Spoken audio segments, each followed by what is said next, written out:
Bonjour ces apprenants, je m'appelle Famara Badji, je suis votre professeur de droit public.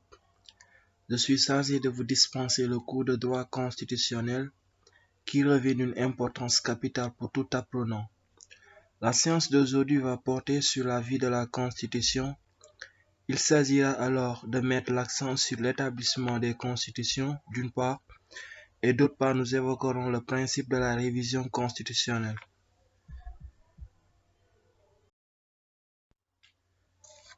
Sans perdre de vue ces apprenants, voici le sommaire dont portera notre séance d'aujourd'hui, qui s'articule autour de deux sections. Dans la première section, d'où s'intitule l'établissement des constitutions, nous tâcherons de voir, d'une part, le pouvoir conscient originaire, et d'autre part, nous allons expliquer les procédés d'élaboration des constitutions. Et dans la seconde section, nous allons exposer le principe de la révision constitutionnelle. On verra dans cette partie le pouvoir conscient dérivé et dans une dimension plus pragmatique les limites du pouvoir conscient dérivé.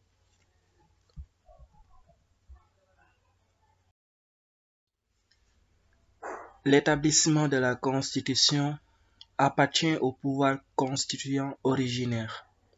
En guise de rappel, ces apprenants, la vie de la Constitution peut être caricaturée à l'image de la vie d'un individu. Elle naît, elle se développe et elle meurt. Son existence est rythmée par l'exercice du pouvoir conscient originaire au moment de son élaboration et dérivée lors de sa révision. Pour revenir à l'établissement de la Constitution, deux implications propices se présentent.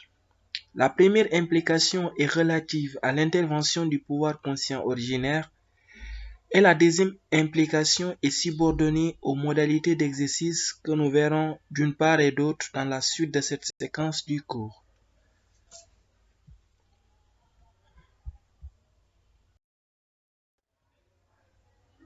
Le pouvoir conscient originaire est l'organe désigné ou chargé de créer la conscience pour la première fois ou d'en créer une nouvelle.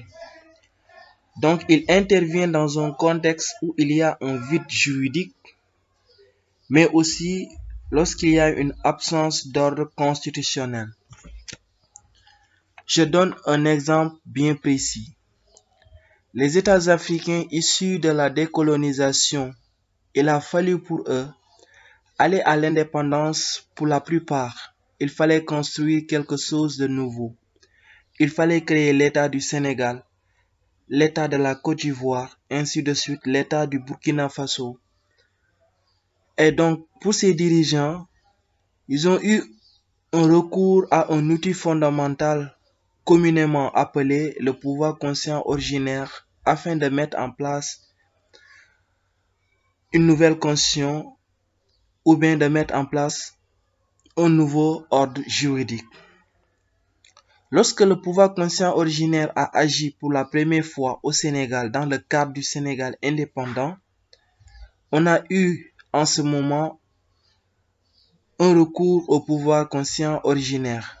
Donc, il est intervenu dans un contexte où il n'y avait pas d'État. Donc, en guise de rappel, vous pouvez retenir que le pouvoir conscient originaire est l'organe chargé ou désigné de mettre en place une constitution ou bien de mettre en place un nouveau ordre juridique.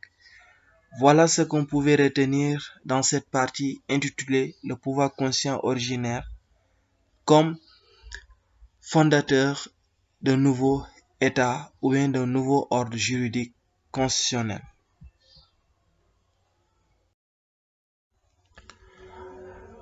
Donc dans cette partie, comme l'indique l'intitulé, les procédés d'élaboration des constitutions, ce qu'il faut retenir, que le pouvoir constituant originaire connaît des modalités d'exercice variées dans l'histoire constitutionnelle. Certaines peuvent être qualifiées d'une apparence démocratique et d'autres d'une apparence non démocratique. Par rapport aux modalités d'exercice d'apparence démocratique, sont considérées comme autoritaires dans leurs esprits. Certains modes d'élaboration d'une constitution se donne d'une apparence démocratique. C'est le cas de la technique de l'autorisation populaire préalable ou du référendum d'habilitation. Selon cette dernière, le pouvoir exécutif demande au peuple de lui accorder carte blanche pour élaborer une nouvelle constitution. Cela a l'air démocratique parce que le peuple est au début du processus. Mais en réalité, le peuple ne participe nullement au processus d'élaboration. Une fois qu'il approuve par référendum la possibilité de donner à un homme le pouvoir d'élaborer la constitution, il s'efface. Contrairement au mode d'exercice d'apparence non démocratique, ici on peut évoquer comme premier mode celui de l'octroi. Il s'agit d'un mode unilatéral. Selon ce procédé, le souverain décide d'accorder une constitution à ses sujets. Voilà ce qu'on pouvait retenir par rapport à cette partie relative au procédé d'élaboration des constitutions. Donc nous allons voir maintenant la séquence 2, le principe de la révision constitutionnelle. Selon ce principe, il nous interpelle sur la révision de la Constitution. Toute analyse de cette révision passe au préalable à la question suivante. Comment changer la Constitution? Changer la Constitution renvoie à ce qu'on appelle une révision constitutionnelle. En effet, une constitution doit suivre l'évolution de la société. Elle ne saurait être figée et statique. C'est pourquoi toutes les constitutions prévoient elles-mêmes la possibilité de les réviser. Cette possibilité de la réviser est gérée par un organe communément appelé le pouvoir conscient dérivé. Mais malgré tout cela, elle connaît également des limites par rapport à sa révision, que nous verrons dans la suite de cette séquence.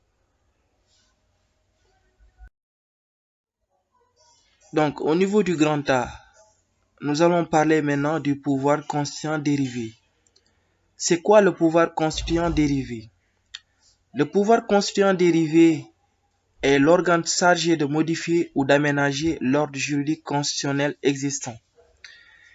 Il est soumis au droit parce qu'il intervient dans un ordre constitutionnel qui est déjà établi, mais il tend également à modifier certaines dispositions. Étant donné que ce pouvoir constituant dérivé est l'organe qui est chargé de modifier l'ordre juridique constitutionnel, mais également il connaît des limites par rapport à cette révision. Parmi ces limites, nous avons les limites procédurales, nous avons les limites temporelles, mais nous avons aussi les limites matérielles que nous verrons dans la suite. Donc, nous allons voir au niveau du grand B les limites du pouvoir constituant dérivé. Étant en principe soumis au droit, le pouvoir de réviser la Constitution est conditionné par un certain nombre de limites à la fois procédurales, matérielles et temporelles. Par rapport aux limites procédurales, lorsqu'on parle de limites procédurales, cela renvoie à l'affirmation simple selon laquelle on ne peut pas changer la Constitution n'importe comment. Et par rapport aux limites matérielles, lorsqu'on parle de limites matérielles, cela renvoie à l'affirmation simple selon laquelle on ne peut pas changer n'importe quoi dans la Constitution. En effet, presque toutes les constitutions écrites prévoient des normes qui ne peuvent faire l'objet de révision. Et enfin, par rapport aux limites temporelles, lorsqu'on parle de limites temporelles, cela renvoie à l'affirmation selon laquelle on ne peut pas changer la Constitution n'importe quand. En effet, plus des domaines prohibés, il y a des circonstances dans lesquelles la révision est aussi interdite. Donc voilà ce qu'on pouvait retenir par rapport aux limites du pouvoir conscient dérivé.